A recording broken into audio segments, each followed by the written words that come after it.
Go. From the perusal of the records and the submissions of the parties, we observe that the mandate of the arbitrator was extended by an agreement between the parties. Thus, it can be construed that the parties had not agreed to the extension of the mandate of the arbitrator, failing which the mandate was automatically terminated. However, the contention of the appellant that the High Court had erred in not allowing the appellant to decide upon the appointment of an arbitrator. Pursuant to subsection 2 of section 15 of the Act must be accepted.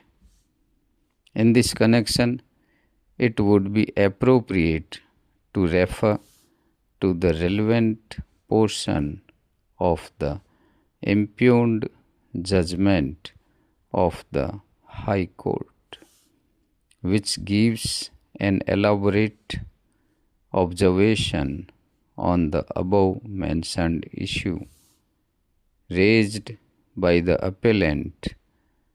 Arbitration is an informal, quick, and easy alternative mode of adjudication of disputes by agreement of the parties. This court clause was invoked way back in May 1996, and almost 10 years have expired since then.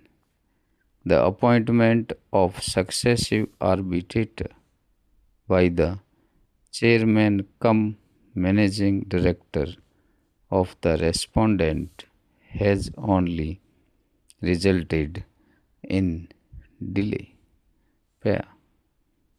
When the mandate of an arbitrator is terminated on the ground of delay, the rules applicable to the appointment of the arbitrator are to apply to the appointment of a new arbitrator. It would, however, be a mockery of justice if every time the mandate of an arbitrator was terminated or the arbitrator resigned or otherwise became unable to proceed, the parties were to start from scratch by invoking the arbitration clause. Once the mandate of the arbitrator terminates, the person required to appoint arbitrator is required to fill up the vacancy with utmost expedition, failing which the provision of section 11(6) of the 1996 Act would be attracted.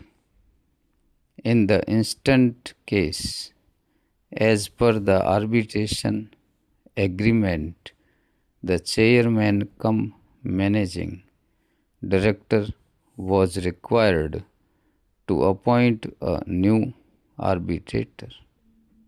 In case the arbitrator became unable to continue, whatever be the reason, a bare reading of the scheme of Section 11 shows that the emphasis is on the terms of the agreement being adhered to and or given effect as closely as possible. In other words, the court may ask to do what has not been done. The court must first ensure that the remedies provided for the exhausted. It is not mandatory for the Chief Justice to appoint the arbitrator.